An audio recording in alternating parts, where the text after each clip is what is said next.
Raymond Sullivan had always calculated the odds.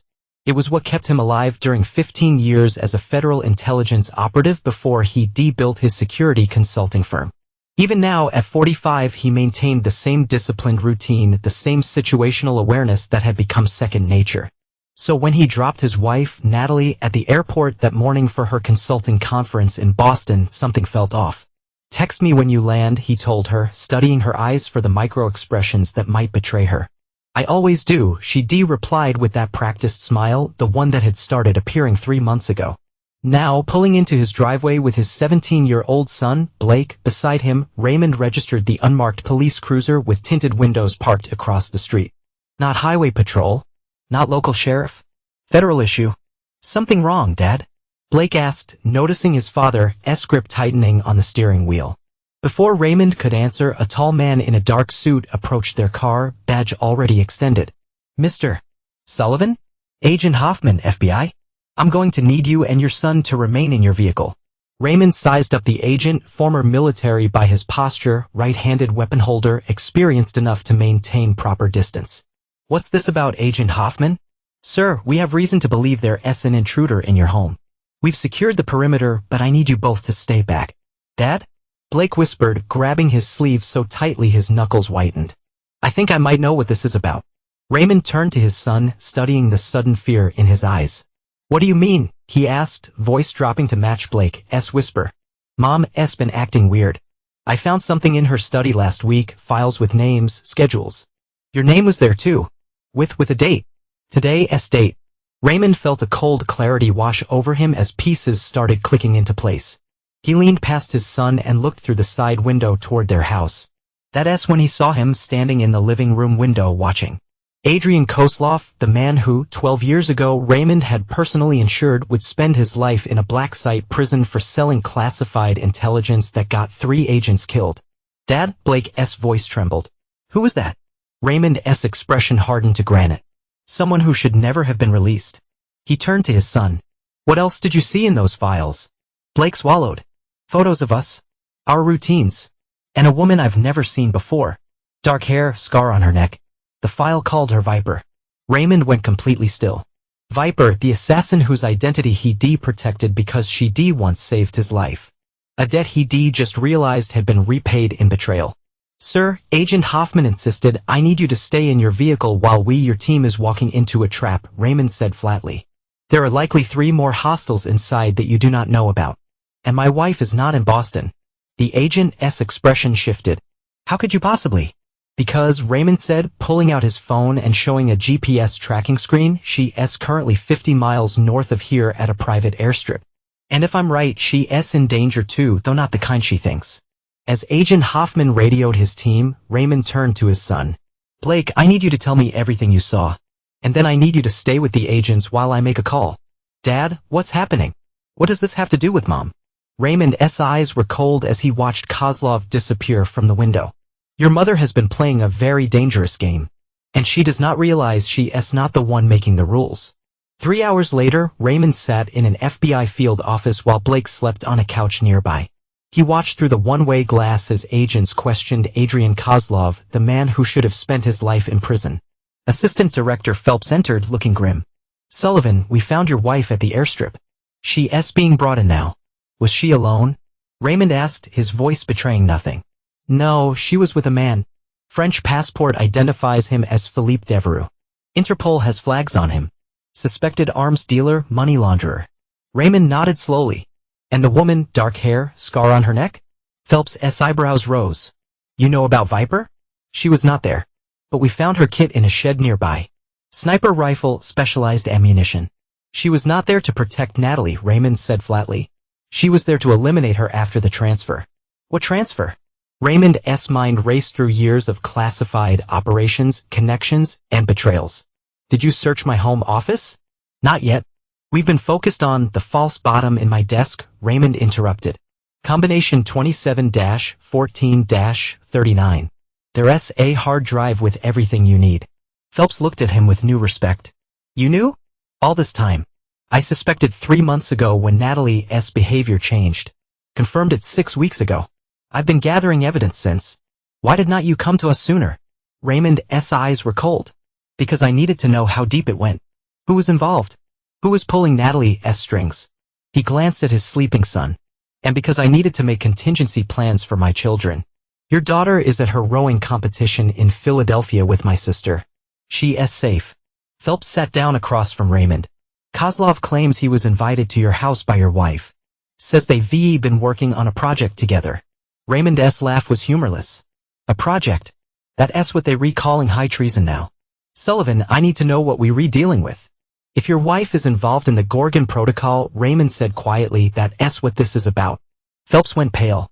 That operation was burned 5 years ago. No, Raymond corrected. You were told it was burned. In reality, it went dark. Deeper than anything on record.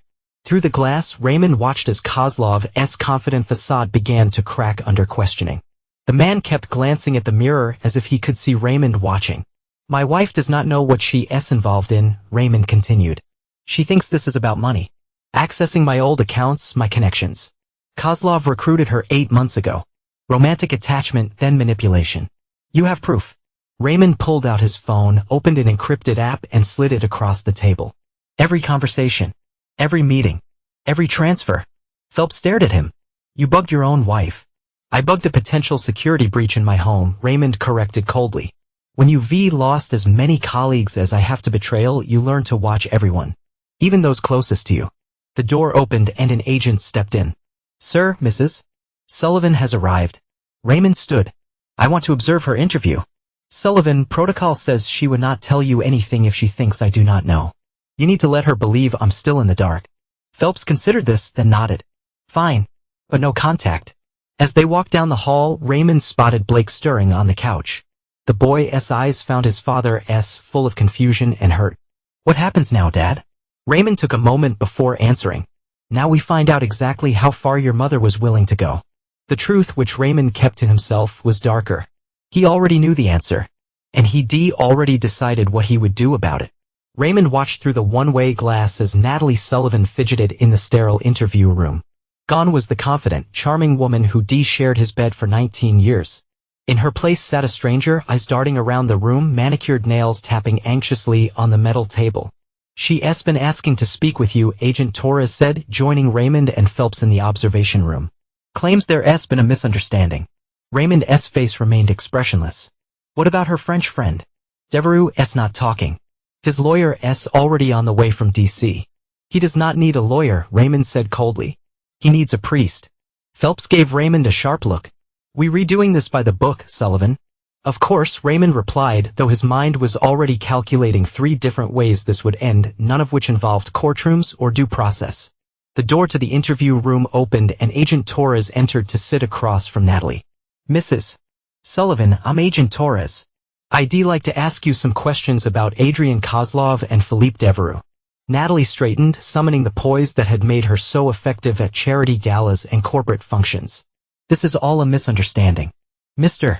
Kozlov is a business associate helping me plan a surprise for Raymond's birthday. And Philippe is an old friend who we found $3 million in bearer bonds and Devereux's briefcase, Torres interrupted, along with a flash drive containing classified intelligence assessments with your husband's digital signature. Natalie's composure faltered. I do not know anything about that. We also found this, Torres continued, sliding a photo across the table. It showed Natalie and Devereux in an intimate embrace outside a hotel room. Natalie's face flushed. My personal life is not a crime.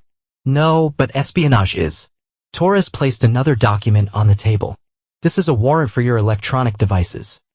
We've already accessed your cloud accounts. Would you like to explain the encrypted communications with known intelligence operatives from 3 foreign governments? Behind the glass, Raymond felt a cold satisfaction as he watched Natalie's carefully constructed world begin to crumble. I want to speak to my husband, she demanded. Mrs. Sullivan, you're in serious trouble. We found evidence that you've been accessing your husband's secure files for months. Files related to operations that cost people their lives.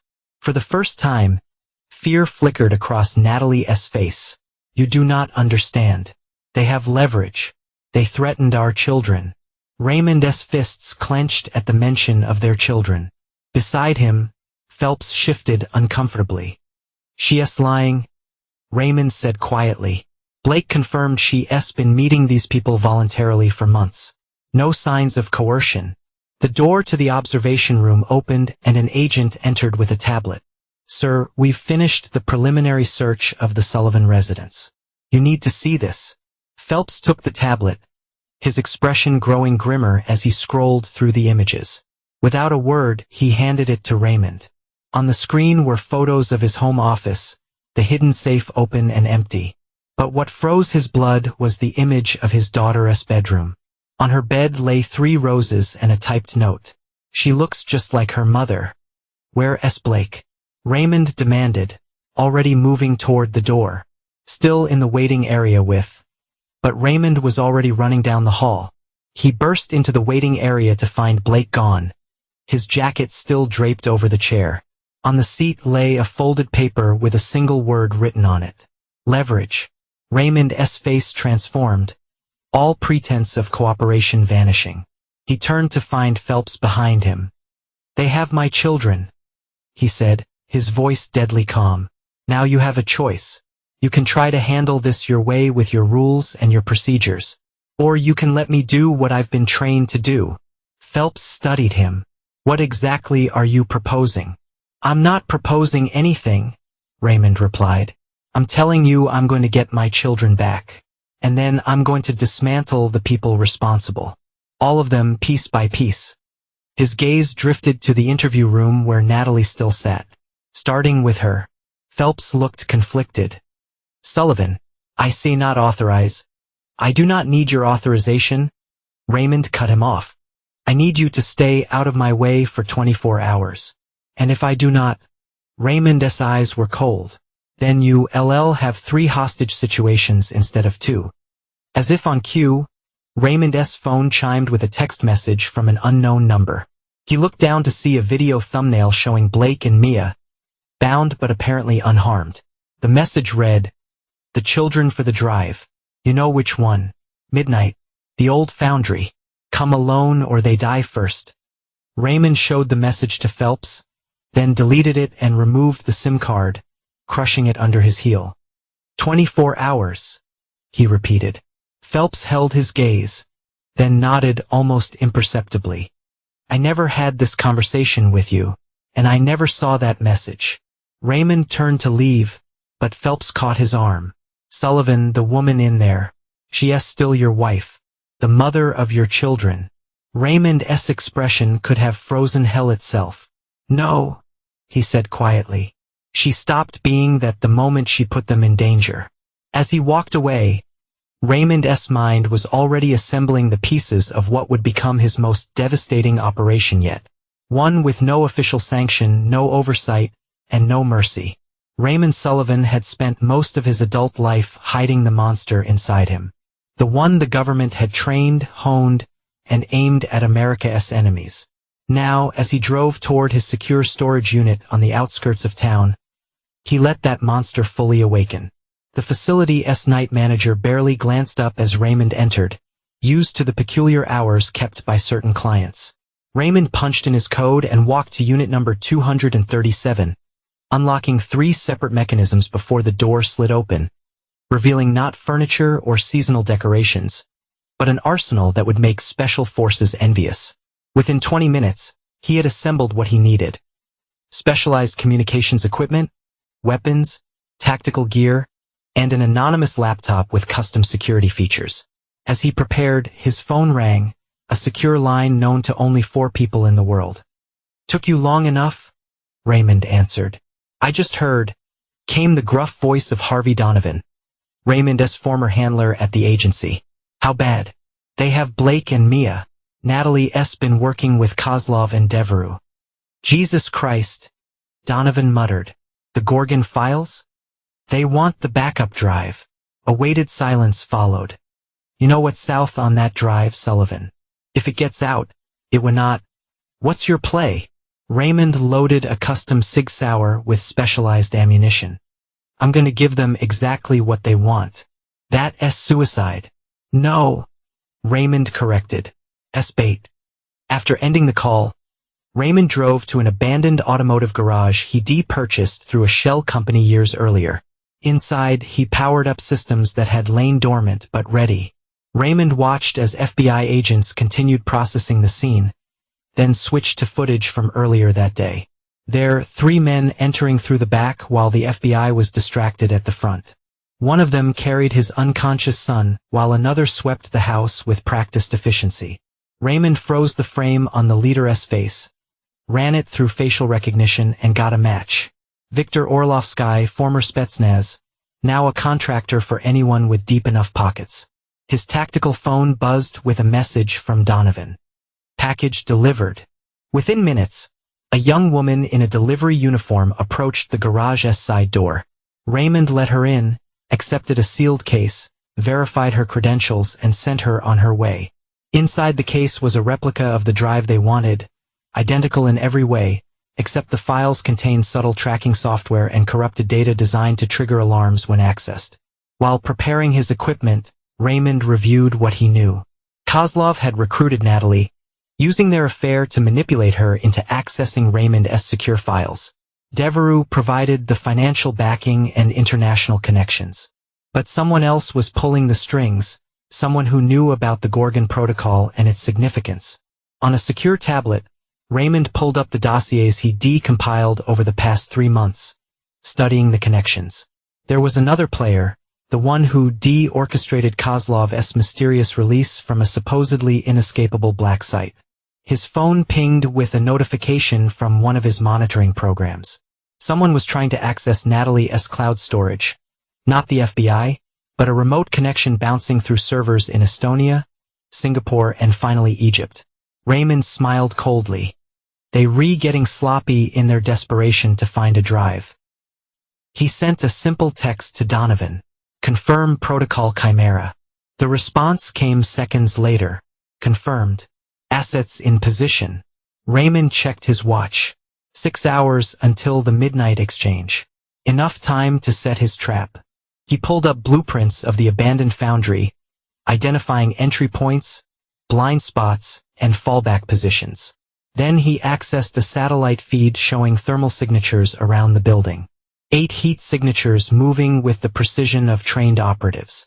His children would be kept separate from the main group, most likely in the old administrative offices with the reinforced walls. He mapped out 3 potential extraction routes. As he worked, a notification appeared. Facial recognition had identified another figure from the home invasion footage, Sofia Vega, known in certain circles as Viper. The woman Blake had seen in Natalie's files. Raymond paused, his mind racing. Viper's presence changed things. She was not just a hired gun. She was meticulous, loyal only to the highest bidder. If she was involved, the operation was bigger than he initially thought. He pulled up her known associates, looking for connections to Kozlov or Devereaux, and found something unexpected. A surveillance photo from 3 years ago showing Viper with a familiar face. Director Westfield, Raymond's former boss at the agency. The pieces started falling into place. Not a foreign intelligence operation, but something domestic. Something that reached into the highest levels of his former employer. Raymond reached for a secure phone and dialed a number he memorized but never used. Authorization code, answered a clipped voice.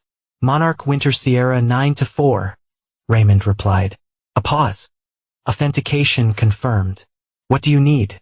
Winter Protocol. Full package. Targets. Raymond looked at the faces on his screen. Kozlov, Devereaux, Orlovsky. Viper, and his jaw tightened. Natalie. I'll designate when I arrive. Priority extraction for 2 miners. Understood. Assets will be in position. Dark Protocol. Raymond ended the call and continued his preparations. On a nearby table lay a final contingency. A small injector containing a neurotoxin undetectable in standard autopsies. It had been part of his emergency kit for years, a last resort if he was ever captured. Now it might serve another purpose. As he loaded his gear into a nondescript van, Raymond allowed himself one moment of raw emotion. The image of his children bound and frightened. Then he locked it away, replacing it with cold, methodical purpose. Tonight, Raymond Sullivan would not be negotiating for his children's return. He'd be dispensing judgment. Midnight approached as Raymond parked 3 blocks from the abandoned foundry. Its skeleton of rusted metal silhouetted against the night sky. He activated his comms unit. "All units, radio check," he said quietly. "Alpha in position," came Donovan's voice. "We have eyes on the north entrance. Bravo covering east approach. Charlie team on standby, 2 minutes out." Raymond had not told the FBI about his backup plan. Former colleagues who operated in the shadows between official operations. Men and women who owed him their lives and asked no questions. He checked his watch. 11:42 p.m. Time to move. The foundry complex spanned nearly 2 acres. Its main building a cathedral of industrial decay. Raymond approached using the blind spots he de-identified. Thermal imaging showed him where the hostiles were positioned. Inside, he detected 12 heat signatures, 2 smaller ones in the administrative section, Blake and Mia, and 10 others distributed strategically throughout the building. More than he anticipated. Someone was expecting trouble. Raymond tapped his comms twice, signaling his team to hold their positions until his mark. Then he walked openly toward the main entrance, the decoy drive and a protective case handcuffed to his wrist. 2 armed men emerged from the shadows, frisking him roughly before escorting him inside. The vast interior was dimly lit by portable flood lamps, creating islands of harsh light surrounded by impenetrable darkness. In the center stood Viktor Orlovsky, tall and scarred, flanked by 4 operatives with military bearing. Behind them, partially obscured in shadows, stood a figure Raymond recognized immediately, Director Thomas Westfield. "Sullivan," Westfield acknowledged, stepping forward. "I was hoping we could resolve this without involving your family." Raymond's expression revealed nothing. "Where are my children?" Westfield gestured, and a side door opened. Blake and Mia were let out, hands bound before them, eyes wide with fear and confusion. When they saw their father, Mia choked back a sob while Blake's face hardened into a mask reminiscent of Raymond's own. "Dad," Blake called, his voice steadier than Raymond had expected. "They said Mom's been arrested." "Do not worry about that now," Raymond replied evenly. His eyes conveyed a message only his son would understand. "Be ready." Westfield stepped closer. "The drive, Sullivan. Then your children go free.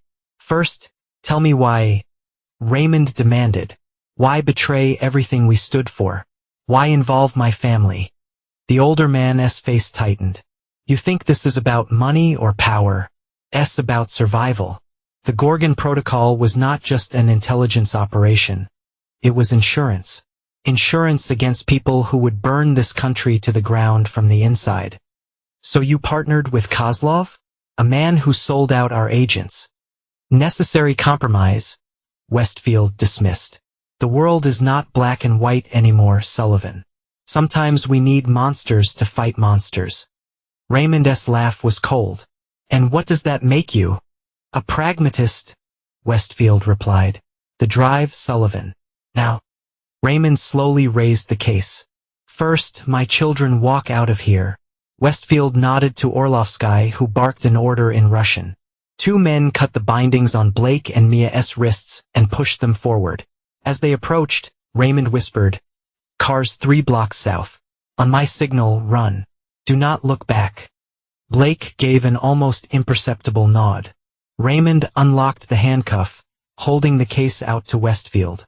As the older man reached for it, Raymond's free hand pressed a hidden transmitter in his pocket. Instantly, the flood lamps went out, plunging the foundry into darkness.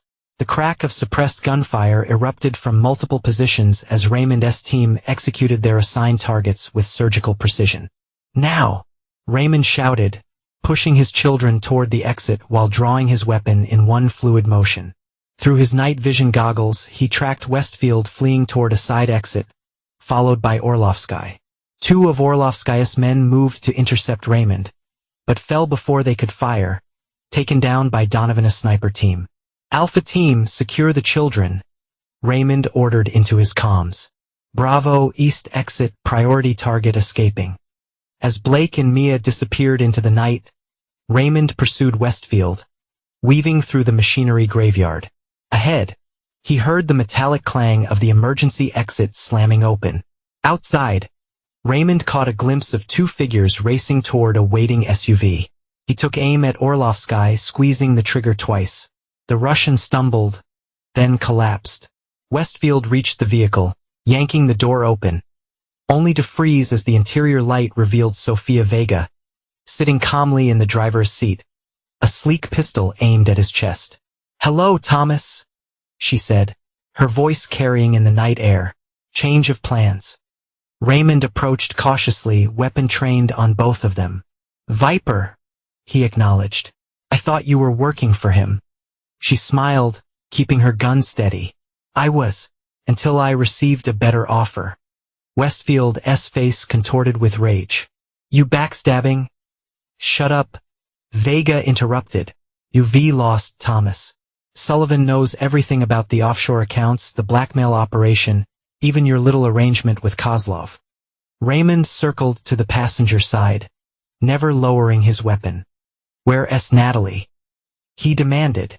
"Your wife managed to escape federal custody an hour ago," Vega replied. "Apparently, she had help from inside. She's meeting Devereux at a private airstrip north of here." She checked her watch. "In about 30 minutes. Westfield lunged suddenly, reaching for something in his jacket. Raymond fired without hesitation, the bullet striking him in the shoulder. The older man collapsed against the vehicle, cursing. "That was stupid," Raymond said coldly, kicking away the small pistol Westfield had attempted to draw. His comms crackled. "Primary targets neutralized," Donovan reported. "Children secure en route to Safe House Alpha." Raymond nodded, though Donovan could not see him. "Understood. I'm wrapping up here." He turned back to Vega. "Why help me?" She shrugged elegantly. "Let's just say I have a vested interest in the Gorgon protocol remaining buried. And you're more likely to ensure that than he is." She nodded toward the wounded Westfield. Raymond considered this. "What about Natalie and Devereux?" "That's your call," Vega replied. "But you might want to hurry. Their plane leaves in 40 minutes. Raymond secured Westfield with zip ties, then addressed Vega. "He stays alive until I verify my children are safe." She nodded, then held out her hand. "The real drive, Sullivan. I know that one's a decoy." Raymond's expression hardened. "What makes you think I brought the real one?" "Because you're a father who wants his children back. And you always have a contingency plan." After a moment's hesitation, Raymond reached into his boot and extracted a small, heavily encrypted drive. "This does not leave my possession," he stated. Vega smiled. "I do not need the drive. I just need to verify the data." As she connected a specialized reader to the drive, Raymond studied her. "You're working for someone else. Someone who wants to make sure certain information never comes to light." She did not deny it. "We all have masters, Sullivan. Even you." The reader beeped, confirming the drive's contents. Vega nodded, satisfied. "Our business is concluded," she said, handing the drive back. "The team at the airstrip will stand down. Natalie and Devereux are yours to deal with as you see fit." Raymond took the drive, his mind already calculating his next move. "And Westfield?" Vega's smile turned predatory. "Oh, I have special instructions for the former director." As she trained her weapon on the wounded man, Raymond turned to leave, then paused. "Why did Natalie do it? Was it just the money?" Vega considered him, her expression softening slightly. "She told Devereux it started as revenge. Something about you always being distant, keeping secrets." She shrugged. "Then it became about the power, the thrill. Some people are not built for normal lives, Sullivan. You should understand that better than most." Raymond absorbed this, his face revealing nothing. Then, without another word, he headed toward his vehicle, already plotting the final act of his vengeance. Behind him, Westfield began pleading with Vega, his words fading into the night. The private airstrip glowed with minimal runway lighting as Raymond approached on foot, having abandoned his vehicle a quarter-mile back. Through his tactical binoculars, he observed the sleek Gulfstream being prepped for departure. Ground crew loading luggage while the pilot completed his pre-flight checks. At the edge of the tarmac stood a black Range Rover, its occupants visible through the windows. Natalie in the passenger seat, her face tense as she spoke with Philippe Devereaux behind the wheel. They were early. The flight was not scheduled for another 20 minutes. Raymond circled to approach from downwind, using the hangars as cover. He disabled the perimeter sensors and cameras, ensuring no electronic evidence of his presence would remain. As he moved silently toward the Range Rover, he thumbed the secure phone in his pocket, confirming a message from Donovan, children secured at Alpha location. All clear. With that knowledge, the last restraint fell away. His family was safe. What happened next would be pure judgment. He reached the rear of the Range Rover undetected, listening to the conversation inside. "He'll find us," Natalie was saying, her voice tight with anxiety. "You do not know Raymond like I do." He would not stop. Devereaux's laugh held false confidence. "Your husband is occupied with your children and the FBI. By the time he sorts through that mess, we'll be in Monaco with new identities." "You do not understand," Natalie insisted. "Raymond is not like normal people."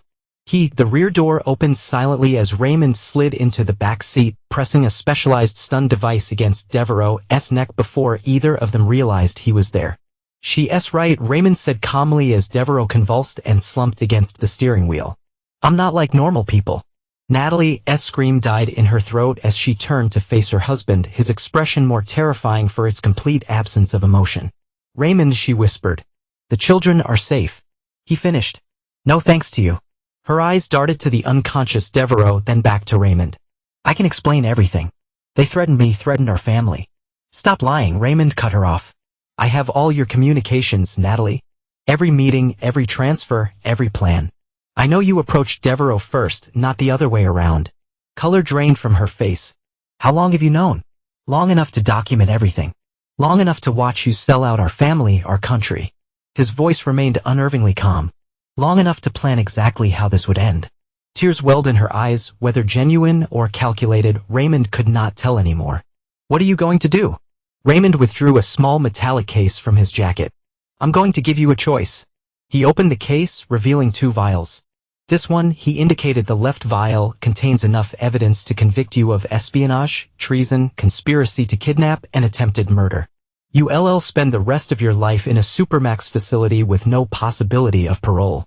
Blake and Mia will know exactly what you did and why you're never coming home." Natalie swallowed hard, eyes fixed on the vials. "And the other one?" "A solution that will trigger a massive cardiac event. Painless, undetectable. You'll be found with your lover, both victims of stress-induced heart failure while preparing to flee the country. Your children will remember you as someone who made a terrible mistake, not a traitor. They'll mourn you, eventually forgive you, and move on." Her eyes widened in disbelief. "You offering to kill me?" "I'm offering you mercy," Raymond clarified. "More than you offered our children when you put them in danger." "You're insane," she whispered. "No, I'm exactly what I've always been. You just chose not to see it." He set the case on the console between them. "You have 3 minutes to decide." Natalie stared at him, searching for any hint of bluff or manipulation. Finding none, she began to sob quietly. "What about Philippe?" she asked, glancing at Devereaux.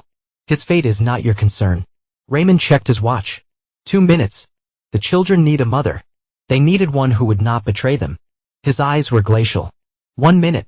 Natalie's breathing steadied as resignation settled over her features. "I never meant for the children to be involved. That was Westfield's doing, not mine. Your choices made it possible." 30 seconds. She reached for the case with trembling fingers, hovering over the vials. "I did love you once, Raymond. Before I knew what you really were." "Time is up," he said, closing the case before she could choose. "But this was never really your decision to make." Confusion crossed her face, followed by understanding as Raymond withdrew a third option from his pocket, a syringe. "You made your choice months ago when you first betrayed our family." Before she could react, he injected the contents into her neck with practiced efficiency. Her eyes widened in shock, then anger, then fear as she realized what was happening. "What did you?" she gasped, her speech already slurring. "A cocktail that mimics natural causes," Raymond explained clinically. "You and your lover decided to escape justice through suicide. Tragically romantic." As the drug took effect, Natalie's expression shifted through panic into a strange calm. The children, she whispered, tell them I'm sorry. Raymond watched her passively as her eyes fluttered closed.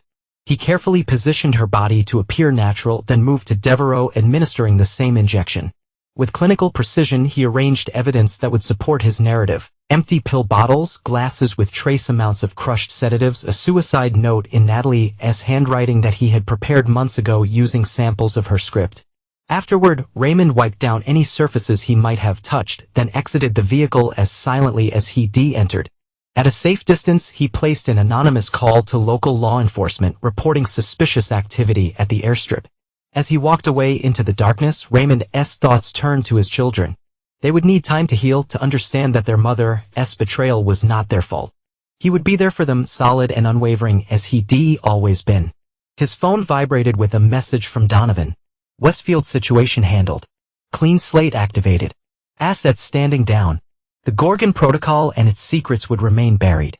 The conspiracy had been dismantled, and Raymond Sullivan had reminded the shadows of the intelligence world why he had been both respected and feared. Some would call what he'd done monstrous. But Raymond knew the truth. Sometimes protecting what you love required becoming the very thing others feared. He felt no remorse as he disappeared into the night. Only the cold certainty that his justice had been served. 3 weeks after what the press had dubbed the airstrip tragedy, Raymond sat in his attorney's office reviewing the final documents that would transfer Natalie's assets to a trust for Blake and Mia. The official investigation had concluded quickly. Philippe Devereaux and Natalie Sullivan had committed suicide rather than face federal charges for espionage. What did not make the papers was the broader cleanup operation. Adrian Kozlov had died of complications while in federal custody. Director Westfield's body had been discovered in his weekend cabin, an apparent suicide following rumors of corruption. Various associates connected to the conspiracy had either disappeared or met with unfortunate accidents. Everything appears to be in order, Mr. Sullivan, said Eleanor Prescott, his attorney of 15 years and one of the few people who suspected but never asked about the darker aspects of his work. The truth behind her client's carefully constructed life. Once you sign these, the trust will be established with you as sole trustee until Blake turns 25. Raymond signed without hesitation. And the other matter? Eleanor handed him another folder. The sale of your security consulting firm is complete. $70 million transferred to the accounts you specified. Your recommendation for Maxwell Quinn as your replacement has been accepted by the board. Raymond nodded. Max was former agency, trustworthy, and most importantly had no connection to the Gorgon Protocol. What about the house? He asked. Listed as you requested. Given the market and the property's history, we should expect offers below asking price. Raymond did not care about the money. The house held too many shadows now. As he left Eleanor's office, Raymond checked his secure phone. A message from one of his surveillance programs showed a familiar face entering the country through a private airfield in Maine, Sofia Vega. Not unexpected, but worth monitoring. He drove to the rented lake house where he and his children had been staying since that night. It was peaceful, isolated, with excellent sight lines and multiple escape routes.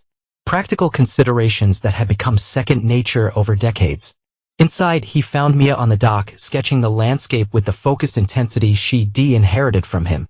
At 14, she seemed both younger and older since losing her mother, more vulnerable in her quiet moments, more determined in her actions. Blake sat at the kitchen table, laptop open to college applications. At 17, he'd become more serious, more watchful. He'd stopped asking about what really happened that night, but Raymond knew the questions remained. Dad, Blake acknowledged as Raymond set his briefcase down. Everything go okay with the lawyer? All taken care of, Raymond confirmed. How's the Stanford application coming? Almost done. Blake hesitated. I've been thinking about Georgetown too. They have a good international relations program. Raymond noted the implication. Georgetown meant intelligence community pathways. The beginning of a career following in his footsteps. The thought both concerned and somewhat pleased him. Your path is your choice, Raymond said carefully. But do not choose it because of what happened. Blake's eyes, so much like his own, met Raymond's directly. Is that why you chose it? Because of what happened to your family? The question caught Raymond off guard. He never told his children about his own past, how his parents' deaths in what was officially ruled an accident had led him toward a life in intelligence, seeking answers that eventually revealed a similar conspiracy. Partly, he admitted, deciding his son deserved some truth. But that was different. Was it? Blake challenged. Mom betrayed us. Made choices that put us in danger. Is not that what happened to you? Raymond studied his son, recognizing the sharp intelligence that had always made Blake different from his peers. Who told you about my parents? No one, Blake shrugged. I started digging after everything happened. Found newspaper articles about their deaths. Connected some dots. And what else did you find? Raymond asked, keeping his voice neutral. Nothing concrete. Just patterns. People from your past who died mysteriously. Operations that disappeared from public record around the times you were deployed. Blake's expression was unnervingly calm. I know you did not just consult, Dad. I know what you really did for the government. Before Raymond could respond, Mia entered from the dock, her sketchbook tucked under her arm. She looked between them, sensing the tension. Everything okay? Fine, sweetheart, Raymond assured her. How is the drawing coming? Good. She hesitated. I was thinking maybe we could visit Mom's grave this weekend? I know it's not really. I mean, there's no body since they had to cremate her for the toxicology tests. But still, Raymond kept his expression gentle. If that's what you want. Blake does not want to go, she added, glancing at her brother. Because it's a lie, Blake said quietly. That empty grave, the suicide story, all of it. Mia's face crumpled slightly. Do not start this again. The police said what Dad wanted them to say, Blake interrupted, his eyes never leaving Raymond's. Is not that right? The room fell silent. Raymond could feel the moment balancing on a knife's edge. His relationship with his children, their future, the truth about their mother, all hanging in the balance of how he answered. Blake, he said carefully, whatever you think you know, I do not think, Dad. I know. Blake's voice was steady. I know Mom was involved in something dangerous. I know she betrayed us. And I know you did what you had to do to protect us. Mia looked between them, confused. What are you talking about? Raymond made his decision. Mia, why didn't you go finish your sketch? The light will be gone soon. Blake and I need to talk. After she reluctantly left, Raymond sat across from his son. How long have you known? Since that night, Blake admitted. I saw the look in your eyes when we were in the car. You were not surprised. You were prepared. Like you'd been expecting something like this. Raymond nodded slowly. What exactly do you think happened? I think Mom got involved with dangerous people. I think she helped them try to get something from you. Something valuable enough to kidnap us for. And I think Blake swallowed. I think you made sure she could never hurt us again. Raymond studied his son, seeing not judgment, but understanding. It was disconcerting. Would it change how you see me? If that were true, he asked. Blake considered this. You've always taught us that actions have consequences. That protecting family comes first. He met his father's gaze. I do not need to know the details. I just needed to know I was not wrong about who you are. Raymond felt something shift between them, a new understanding, more honest than what had existed before. And who am I, Blake? Someone who keeps his promises, Blake said simply. Who protects what's his, no matter what it costs. Raymond nodded, recognizing both approval and warning in his son's words. Blake understood what Raymond had done and why, but also recognized the darkness such actions required. Some burdens are not meant to be shared, Raymond said finally. Some knowledge not be unlearned. Remember that before you decide on Georgetown. Outside, the sun began to set over the lake, casting long shadows across the water where Mia continued her drawing, still innocent of the fuller truth. Raymond made a silent promise that she would stay that way as long as possible. Some lies were necessary. Some truths were too heavy to bear. And some reckonings would remain forever in darkness. For months later, Raymond stood in the empty living room of their former home, now sold to a young tech executive and his family. The furniture was gone. The walls repainted in neutral tones that erased any trace of the Sullivan family's 19 years there. Better this way, Raymond thought. Clean breaks were always preferable to lingering attachments. His phone vibrated. Donovan. It's done, the gruff voice announced when Raymond answered. Last of the overseas accounts liquidated and transferred as requested. Clean break. Any complications? Raymond asked, pacing the empty space where his family had once gathered for movie nights and holiday celebrations. Vega's been asking questions. Subtle but persistent. She's looking for something. Raymond had expected this. Sofia Vega had helped him for her own reasons, and those reasons would eventually lead her back to him.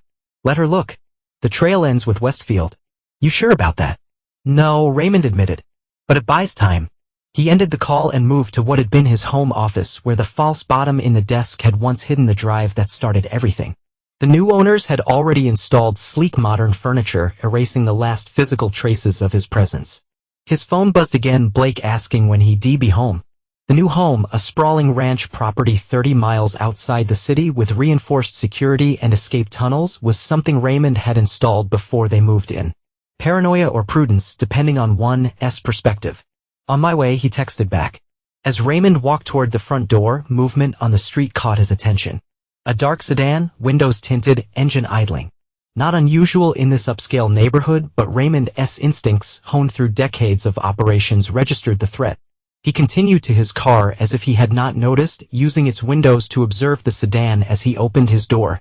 The passenger window of the sedan lowered slightly, revealing a familiar feminine profile, Sofia Vega.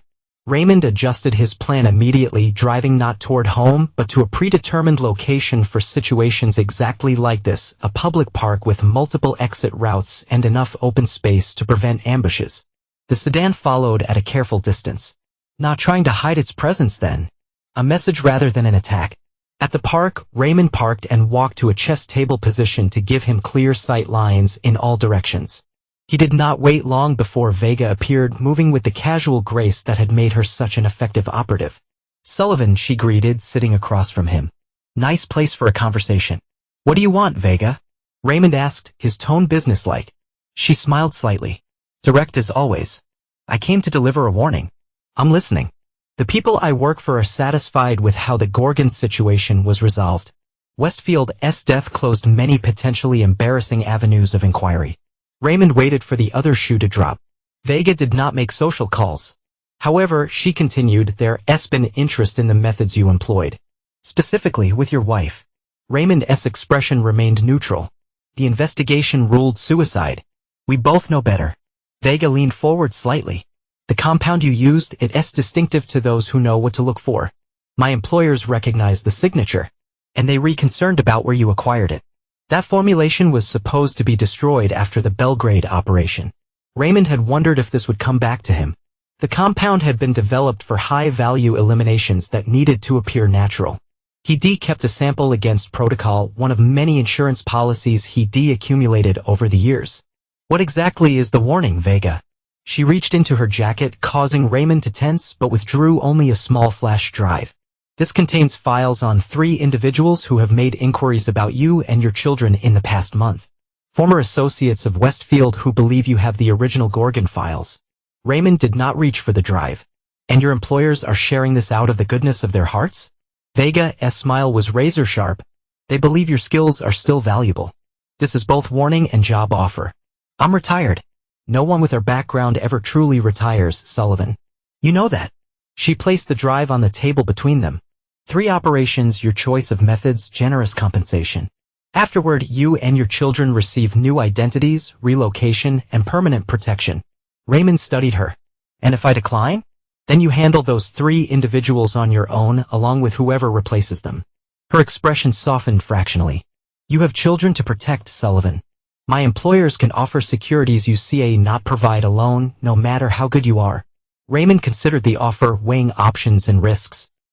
"Who exactly are your employers?" "You know I not tell you that."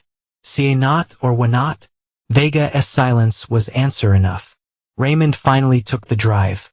"I'll consider it. Do not take too long. The first name on that list is already in the country." She stood to leave, then paused. "Your son, Blake, is not it?"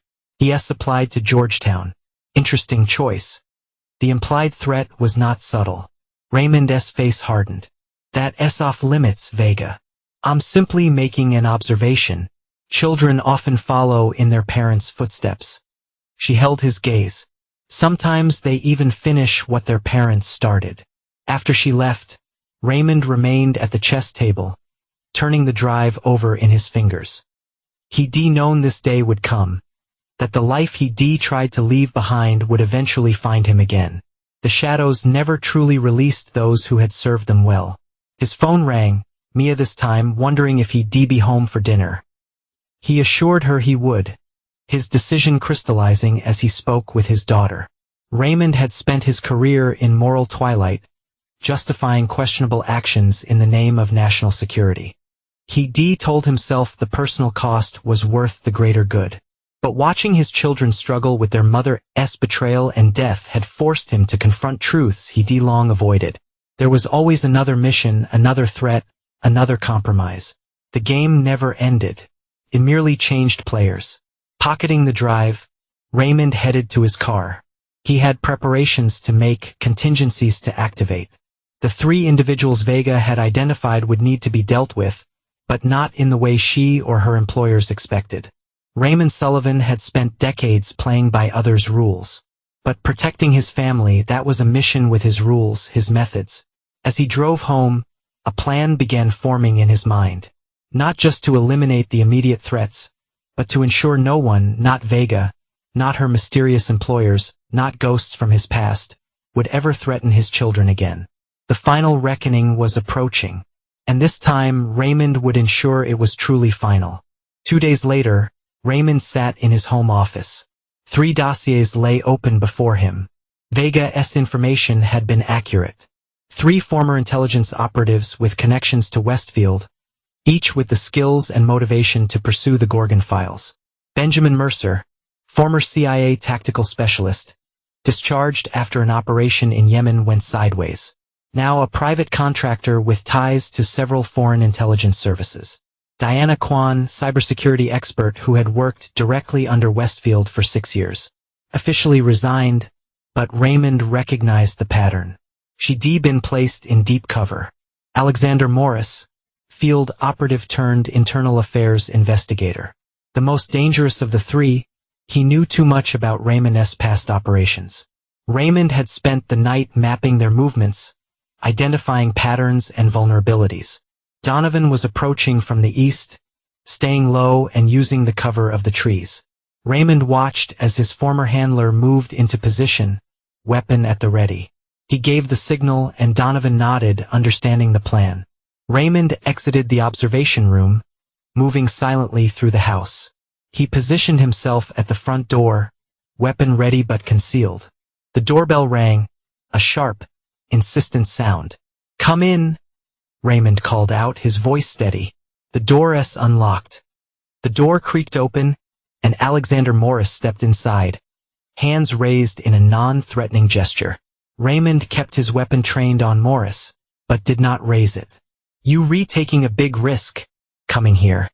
Morris shrugged, his eyes darting around the room. "So are you. But here we are. Let's get one thing straight," Raymond said, his voice cold. "I do not trust you, and I do not owe you anything, but I'm willing to listen." Morris nodded, his expression serious. "Fair enough. I need your help, Sullivan. Westfield's network is closing in, and they think I have the Gorgon files. I do not, but they would not believe that until they see proof. I need something to keep them at bay." "And in return?" Raymond asked, his eyes narrowing. "I give you the names of everyone in Westfield's network who knows about your family. I give you the chance to cut off the threat before it gets any closer to your kids." Raymond studied Morris, weighing his words. "And why should I believe you?" Morris met his gaze steadily. "Because I'm the only one who knows the full extent of Westfield's operations. Because I'm the only one who can help you protect your family. And because, despite everything, I still believe in the mission. In protecting this country, no matter the cost." Raymond considered this, his mind racing. Morris was a wild card, but he was also a potential asset. And if there was even a chance he could help keep his family safe, Raymond was willing to take that risk. "All right," Raymond said finally. "But know this, if you lying, if you setting me up, I will end you. No hesitation, no mercy." Morris nodded, a grim smile on his face.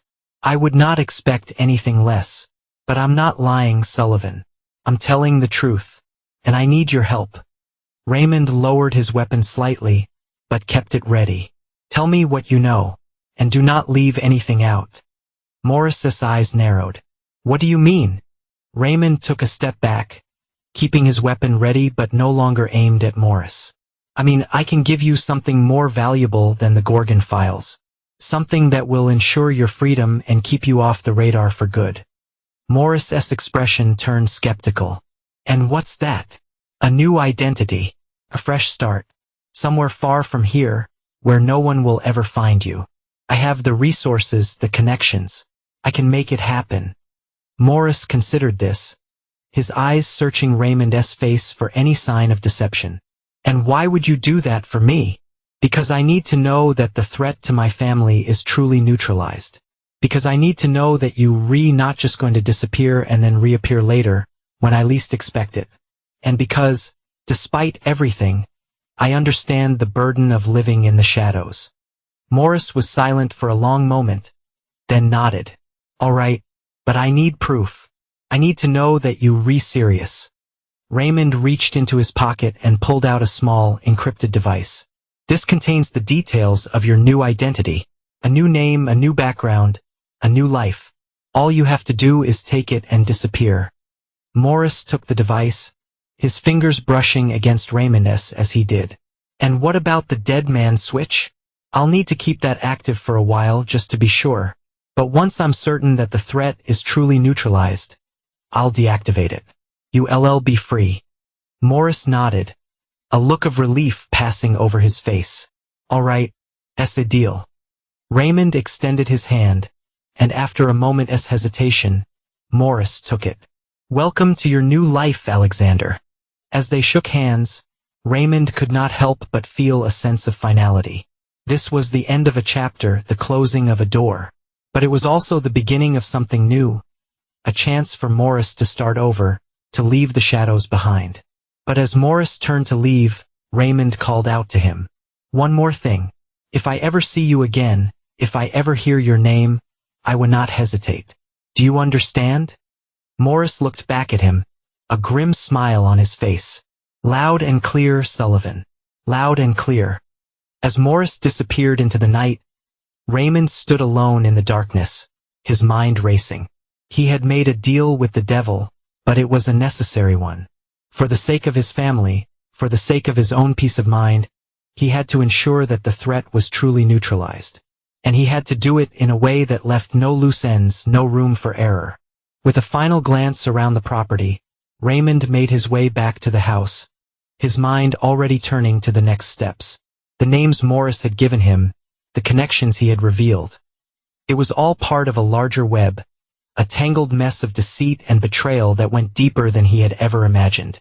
But he was determined to unravel it, to cut off the threat at its source, and to ensure that his family was safe once and for all. Raymond waited, his expression unreadable. He knew Vega well enough to understand that she was weighing her options, calculating the risks and benefits of her next move. You, replaying a dangerous game, Sullivan, she finally said, her voice laced with a mix of admiration and warning. You know I not let this go unanswered. I'm not asking you to let it go, Vega, Raymond replied, his voice steady. I'm telling you that it's done. The threat to my family is neutralized. The people who were hunting them are either eliminated or contained. And I have the evidence to ensure that they stay that way. Another pause, longer this time. Raymond could almost hear the gears turning in Vega's mind as she processed the information. And what about me, Sullivan? She asked, her voice softer. Where do I fit into all of this? You a wild card, Vega, Raymond admitted. But you also someone I've worked with before. Someone I can trust to a point. I'm giving you a choice. Stand down and we can find a way to coexist. Continue to pursue this, and you'll find yourself on the wrong side of a very dangerous man. Vega's laugh was low and dangerous. You always did know how to make an offer I not refuse, Sullivan. But remember this, if you ever cross me again, if you ever put me in a position where I have to choose between you and my employers, I would not hesitate. I'll take you down just like I would anyone else. I would not expect anything less, Vega, Raymond replied, a hint of respect in his voice. But for now, let us call it a truce. Let us both walk away from this and focus on our own priorities. A final pause, then Vega spoke.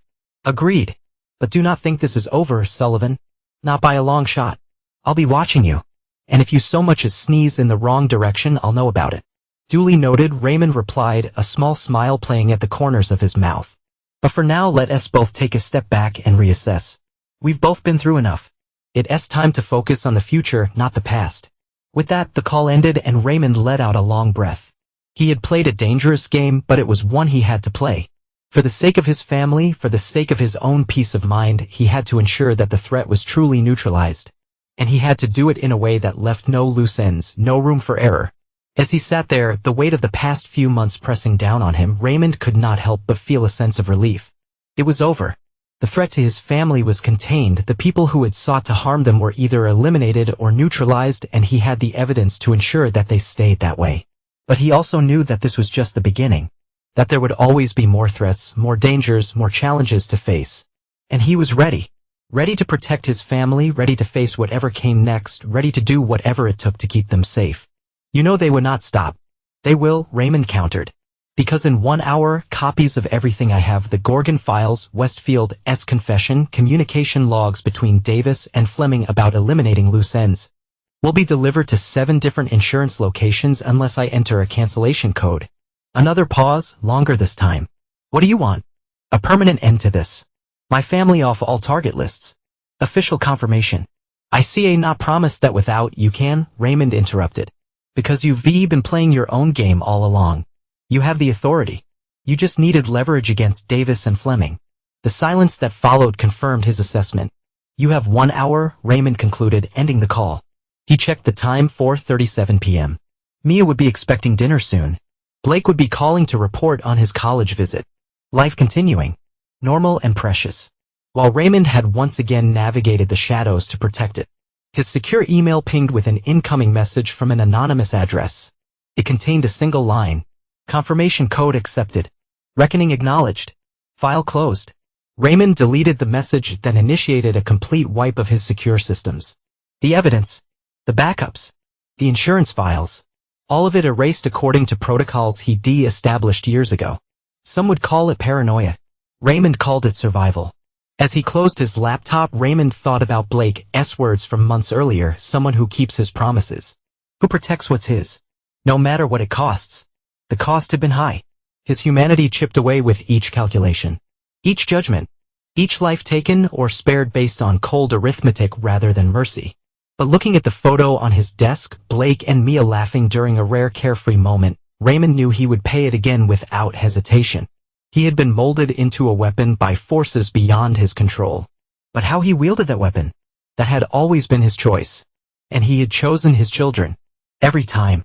As darkness fell outside, Raymond Sullivan, operative, judge, father, went to prepare dinner for his daughter, leaving the shadows behind. For now.